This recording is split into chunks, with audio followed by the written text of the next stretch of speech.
Hey guys. So I said I would do this in the assignment description, but so I came up with a new board game idea. I had an idea. I've been playing a kung fu video game and watched some kung fu movies. I was like, I should make a kung fu board game. And so while I was at the dentist, I'm thinking different ideas.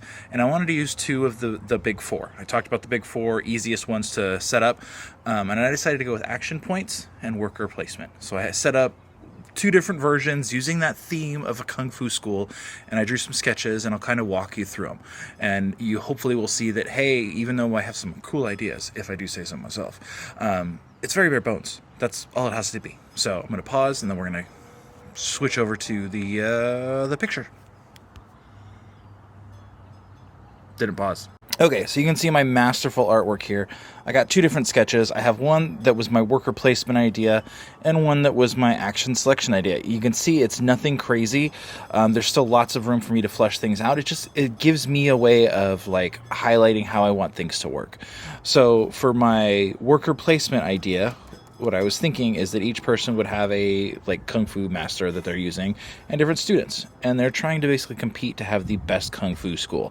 Okay, one of the cool things I thought would be neat was that if each of my kung fu students were different dice, and so you could start with the weakest students, which would be the little triangle, like D4s. They could move up to D6s, D8s, D12s, D10s, whatever, and that would change the dice numbers so then they can roll between 1 and 4, 1 and 6, 1 and 8, etc., etc.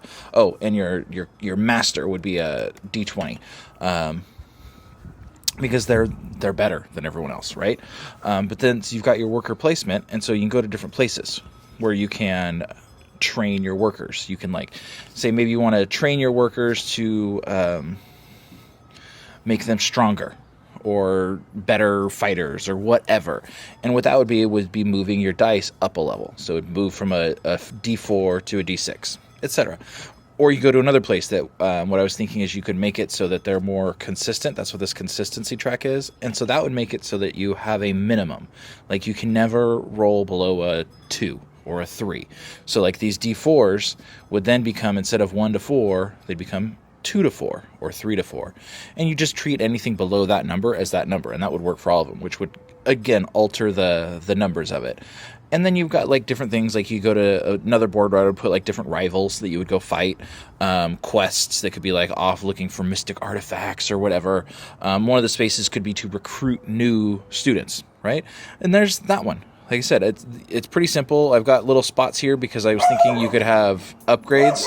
I'm going to pause while the dogs bark, and then I'll continue and move on to the action selection one.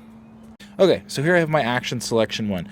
And so with this one, instead of being a whole school, like this one, each board would be a different school, and you're all in the town trying to become the greatest dojo, right? You've got your master and your students, and you're trying to have the best school. Over here, what I was thinking is like, what if maybe the master of the dojo died, and you've got the main students all competing to see who gets to take over, right? And so there'd be factions. You would have students that would follow the blue guy, students that would follow the green guy, and instead of trying to have the best school, you're trying to win over the other students, and you can do that lots of different ways. You could do it by training, so you could train your dice, and I like the idea of the dice as students, because that gives you a nice way of seeing like, hey, the D6s are better students, right? Like belts weren't really a thing in like old Hong Kong movies. I don't think it's a kung fu thing. It could be wrong, but yeah, they didn't do belts. You just had students, and then you had better students. But so you could have training dice so that could like upgrade them from D4s to D6s. Meditate could be something, but in this one, it's action select or action points. So instead of having certain numbers of students that you can send off to different places. So that's how this one worked, was you would send your dice to different places to do things. Or you could send your master to train dice. But so you'd be sending your dice, and those would be your workers, and they would be accomplishing things. Where over here, your students are more like a resource. Basically, that's how much influence you have in the school. You can't spend them. as workers. You want to get more of them so that you win control of the thing. And so really the only thing you can do is send your one master to go do things. So he could meditate, which I don't know what exactly that does. He could upgrade the dojo, because if the dojo's better, then people would be like, oh, hey, thanks, green guy, for upgrading the dojo. Guard duty might make money for something. Recruit dice. And so that could be to recruit new students from outside of the school, right? I was thinking, hey, what if there was the elders that like backed the school? They weren't masters, but they were kind of, because I wanted to give multiple options for winning, right? So it could be by being a good teacher, by being a really good at teaching it, upgrading the dojo and training, by being a good teacher and teaching the students. And so students would be able to respect you. Or maybe you want to play it sneaky and try and swindle the elders into like changing the rules so that you win, even though you're not the best teacher.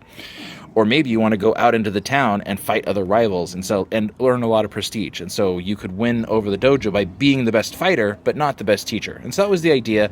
But really, you don't have workers you're sending out. You just have yourself. And so, but you only have so many hours or energy to spend each day. And so you would have a set number of points. So like maybe there's 8 hours.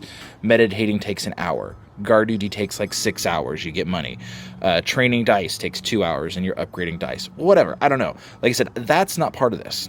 Okay. So the main part of this was just to come up with a sketch, how it would work. And now once I have this, I can start tweaking it. Like once I have these, I can start playing it and be like, oh, you know what? Like the extra dice doesn't really work. Like there's not enough difference. Or hey, I can fine tune things.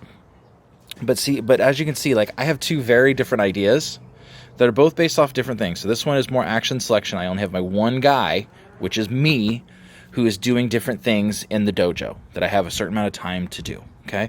And then over here, I have my own school and I can send my students or my workers out to do other things, right? So you would start out with a certain number of workers and you're one guy who's the best worker. And so it's different. And I was like thinking this one you could like go fight other schools or whatever, and you'd be rolling dice and that would be your fighting. This one you're probably not going to fight. Maybe you could, because that would allow you to use the dice, but I don't know. Like I said, I don't know. I haven't figured that out yet, but that doesn't matter. That's not the point of this. So long video. I'm going to switch back to me and we'll wrap it up. Okay. Hopefully that kind of clarifies things.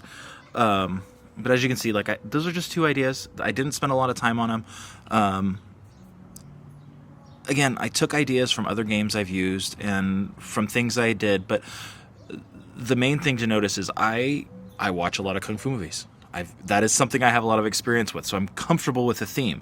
So I'm able to come up with things that people would do. That's why I wanted you to do theme research or to pick something you're comfortable with, because sometimes the way the mechanics work don't work with the theme, and so you have to kind of tweak it a little, right? You're gonna kind of finagle it, but yeah. So that's it. Nothing fancy, nothing crazy. Try and get a couple done, and then in class we'll be working on some more, and we'll tweak these ideas. It's always good to have a starting space instead of a completely blank slate with no idea. So that's it. Hope this video helped you guys. Yeah, enjoying. I'm looking forward to seeing what you guys all come up with. It's always fun for me to see what kind of stuff you guys think of. It's always neat. All right, adios, people.